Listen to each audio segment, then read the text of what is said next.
We've had some insane evolution methods over the years, whether it's turning your device upside down, spinning around in circles whilst holding sweets at a certain time of the day, or simply making a Pokemon become beautiful. Don't worry, Feebas, I think you look great. But Gen 9 brought about one of my favourite methods we've had so far. It involves this little guy, and his love for money. He goes about evolving by the player collecting a total of 1,000 of his coins because, well, he loves money. You see where this is going? Anyway, that's when I decided that we were going to play through the entire of this game with Gimmighoul, easily my favourite 9th gen Pokemon. Now, this could be done in a combination of ways. We could play the whole game just with this little guy. If we actually find all his coins, then fuck it, we will evolve him. We will do that. Probably won't happen, because it is kind of stressful. So we started our journey by grabbing our starter, of course. Nemona then thought it would be a good idea to challenge us to a battle. A bit unfair. She's got, a starter she got from the director, plus her own Pokemon she already had. But we still beat her. It's fine. It's fine. Nemona then goes on to give us a Terra Orb, which is obviously this generation's new gimmick. We help out by taking out some of these Team Star members, and then we proceed to move on out of Mesagoza City. Now, our first challenge upon leaving Mesagoza is our first gym. We've got 18 challenges to face in this game. This includes things such as the actual gym battles, Titans, and Team Star bases? Is that what they're called? Yeah, Team Star bases. Okay. Sick. But I decided that before we take on our first gym, I need to head on up to this particular area. We can find the TM here for Hex and teach this to Gimmighoul straight away. This is going to be so much more helpful. Our Gimmighoul's a modest nature, and this is just going to make things a lot easier throughout this challenge. We also then follow that up by heading to this location with a few tricky jumps to get across some areas. We're able to grab the TM for Power Gem. Again, a really solid move for this playthrough. So we arrive in Cortondo City, where we have the first gym. We take a quick break, play a little bit of Rocket League. Still don't quite get what the point of this little mini game is, but it is what it is. It's a bit of fun. And then once we're done with that, score a goal at the end. We actually take on the gym leader. Now, this gym leader we were a little bit over-leveled for, not gonna lie. Did a bit of grinding on the way up here, battling all the trainers, and, well, you'll see. Power Gem kind of just wrecks the whole shop. We we get Nimble coming out first, we go for the Power Gem, and then Nimble, Tarantula, and Teddiursa all destroyed. Next, we took on the second gym in Artisan, as well as also taking a quick moment to go and battle the Titan. Our first Titan of the run, Bombardier. Only I did unfortunately lose the footage for this, so yeah. Many months later. Alright, so a couple of things happened. As you can see, it's been months since we started this, and we've made basically no progress. But now we're going to continue. First, we need to go and pick up 3 Pokemon for our team so we can actually challenge the Team Star leader. So we catch ourselves an Oinkologne, I think it's pronounced, and we use our starter, the Duck. Next up, Mela comes out in a big Reverum, the car. This is honestly like our first real big challenge of this run.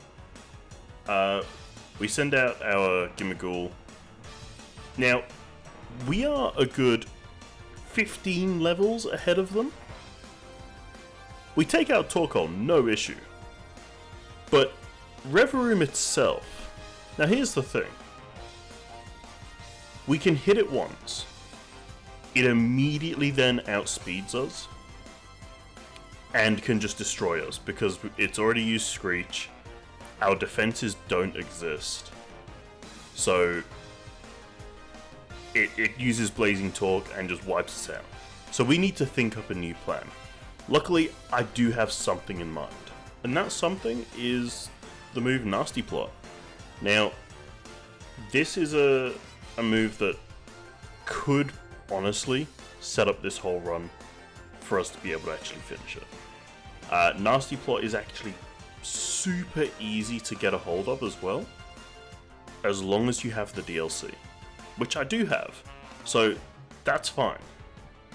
So what we did is we went straight to Kitakami, and we picked up the TM, which is literally located behind the bus stop when you arrive. However, the issue then is you can't actually leave Kitakami straight away, so you do have to battle your rival. You beat her.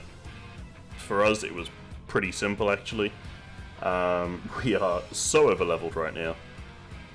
But yeah, we beat her, and then we were able to fly straight back to Paldea. We arrived back in Paldea for round 2. Now you see here she sent out Torkoal. We've got Gimmighoul here, now knowing Nasty Plot. So we set up one Nasty Plot. Now, we're now at +2 special attack. And I actually got greedy here. I'm thinking I'm gonna go for another one. Big mistake. So I go for the second Nasty Plot, not thinking Torkoal's got Clear Smog. Stat changes have been eliminated now. So I go for the initial one to set it back up again. We take more damage, we're on low health. We still go for the Power Gem, but then Reveroom comes out and we just can't take the hit. So it instantly kills us. Okay, so we run it back one more time. She comes out again, on top of the Reveroom there. Now this time we send out our Gimmighoul straight away, one Nasty Plot. We do pretty well this time. Pretty easy. We tanked that way better than the last time as well. Got an extra like 7 HP compared to last time, I think. And then we just go straight for the Power Gem. Screech, perfect. And we just OHKO the Reveroom. So we're about 8 minutes in currently, give or take, by the time this is done. And this is how we are looking so far for the pacing for this challenge. We have 2 gym leaders down, 1 Titan down, and 1 Team Starbase.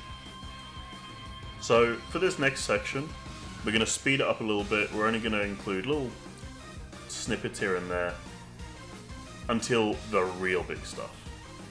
Okay, so for this next section, we take on both Larry and Iono. We also go take on the Titans for both Clorf and Orthworm. And that's a great success. We've just knocked out another 4 challenges for this run. And whilst editing this, I noticed a shiny Shinx. So we went ahead and caught that. Obviously, I'm not going to be using it, but I just thought it was pretty cool. So I just wanted to include that in here too. Okay, so for this part, I've messed up. I've collected 999 Gimmighoul coins, and evolution actually happens instantly with no ways to cancel it. Coins can't even be discarded, so now we need to grab a Neverstone and use that instead of the Wise Glasses, and just hope for the best. Also from this point on, and basically every part that we've recorded post catching the shiny Shinx, we're now playing on a Switch 2, which honestly I'm really enjoying so far. Definitely makes the game become more playable. It turns it into the game that everyone hoped for. And we're also clearly, as you can hear, using a way better microphone. I haven't quite tweaked the settings just right yet. Hopefully this is enough for this section. It might change as we go on throughout this video, depending on how I work things out. So at this point in the video, we finish off the final 2 Titans, as well as a couple of other boss fights, including a gym leader and our rival. Then Arven and Bostiv have a little moment here, and we also take a moment here to teach our Pokemon Terra Blast. Now, this will be a very strong normal type move unless we terrestrialize, in which it will be stronger than Hex. And then finally, to wrap up Arven's storyline for now, we go back to the lighthouse and we talk with Professor Sada. From here, we move on to taking down the rest of the team's star bases. As you can see, we get them all done fairly quickly. None of them really ended up being much of a challenge, unlike the first one, so that was way better for us. From there, we took on the Ghost Gym. It was honestly way easier than I expected. I was thinking that they were just going to double up on Gimmighoul, take it out immediately, but they actually kept targeting the partner Pokemon, who wasn't doing anything, but they were just sort of like a dummy, like a punching bag, just a Wobbuffet just sitting there, whilst we just kept hitting them with Hex, and we just basically sweeped her after a couple of nasty plots, so that was great. Then we had the Fairy Gym, again, fairly easy. Forgot to hit record here though, so I guess you can look at this. And then what followed that was us fighting the water gym leader. Dude, at this point, honestly, all the gyms, we just absolutely cooked them. This challenge was getting too easy. We needed a real challenge.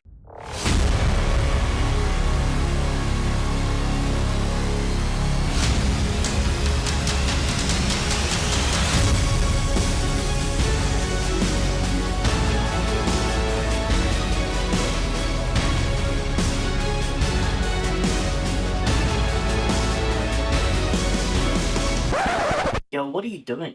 You know you can't put that in there.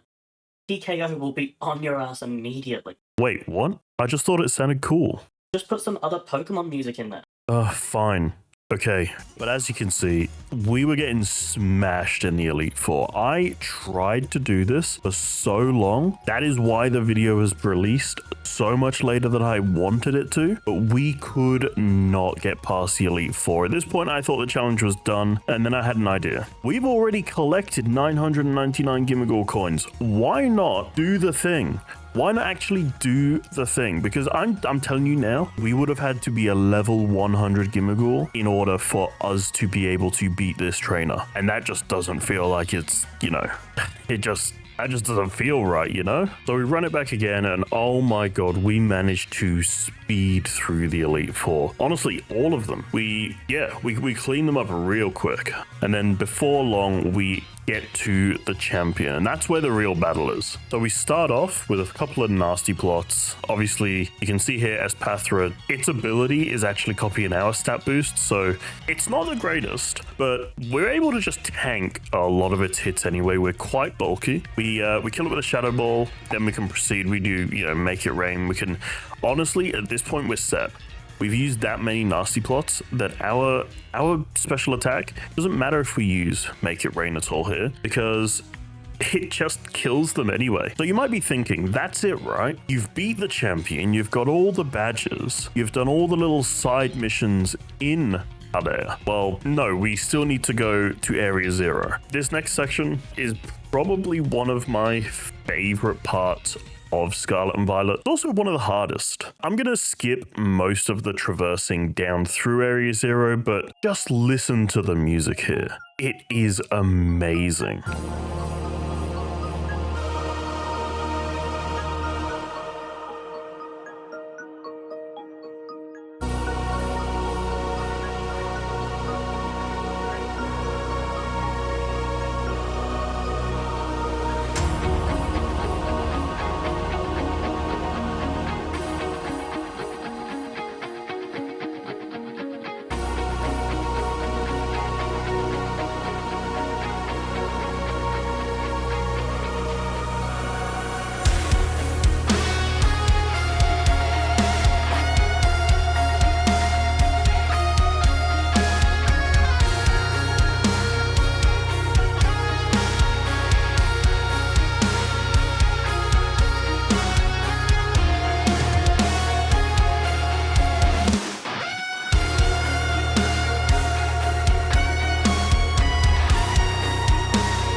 And here we are. So we finally make it to the bottom. We find the AI version of the professor. And I've got to say, this battle went way better than I expected. I'm actually not going to speed up as much as usual. We're going to actually play this one out. As you can see, it's just gone so much better than it would have if we were still a Gimmighoul.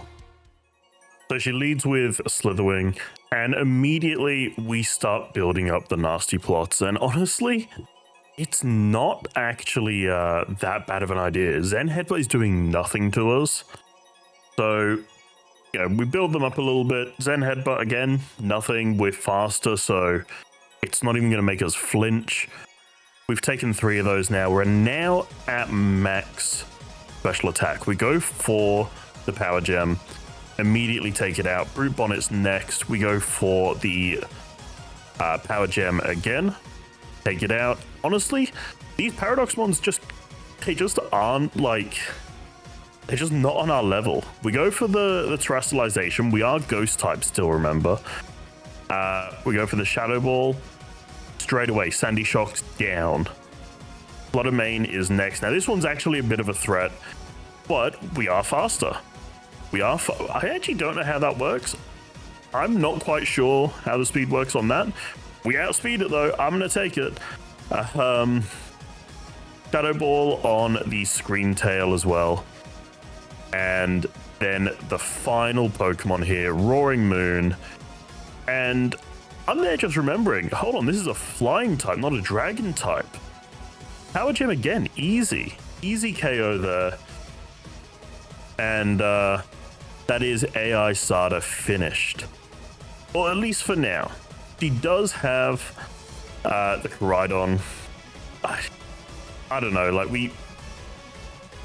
at this point, though, the actual challenge itself for this video is all done.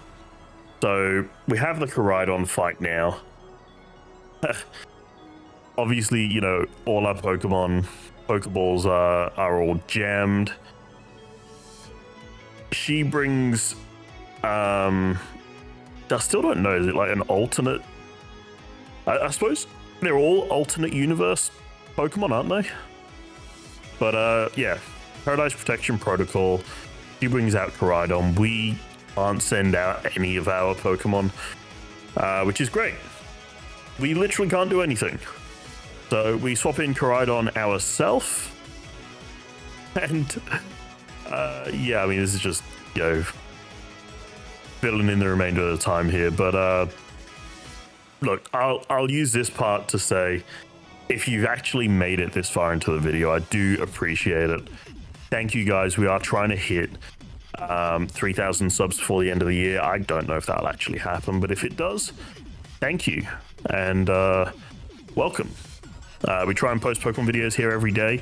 This is you know, something I've been working on for a while, so obviously we don't post videos like this every day. We at least do, like, you know, your standard Let's Plays every day though, and then occasionally we'll get one of these out as and when we can. If you're watching this literally like a day one of this dropping, you'll probably see that we've also got a Legends playthrough also on the channel right now. So yeah, definitely check that out. But thank you guys again for watching, and please drop a like, subscribe to the channel, and thank you. Thanks again.